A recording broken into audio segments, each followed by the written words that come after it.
పాకిస్తాన్ పౌరులు భారత్ నుంచి వెళ్లిపోవాలని కేంద్ర ప్రభుత్వం ఉత్తర్వులు జారీ చేసిన తర్వాత గడిచిన 4 రోజుల వ్యవధిలో సుమారు 537 మంది పాకిస్తానీయులు అటారీ వాఘా సరిహద్దు దాటి తమ స్వదేశానికి చేరుకున్నారు.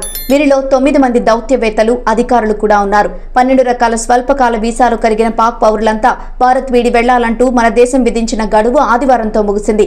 దాంతో ఈ నెల 27న 237 మంది, 26న 81 మంది, 25న 191 మంది, 24న 28 మంది పాక్ జాతీయులు అటారీ వాఘా సరిహద్దు నుంచి తమ దేశానికి తిరిగి వెళ్లిపోయారని అటారీ సరిహద్దు వద్ద ప్రోటోకాల్ అధికారి అరుణ్ మహల్ తెలిపారు.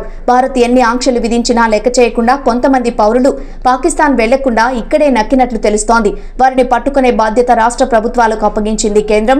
ఇలాంటి వారిపై కఠిన చర్యలు ఉంటాయని అధికారులు హెచ్చరిస్తున్నారు. ఇలా దొరకకుండా తప్పించుకు తిరుగుతున్న పాకిస్తానీయులు ఒకవేళ దొరికితే ఇమిగ్రేషన్ అండ్ ఫారినర్స్ యాక్ట్ 2025 కింద వారిని అరెస్ట్ చేస్తారు.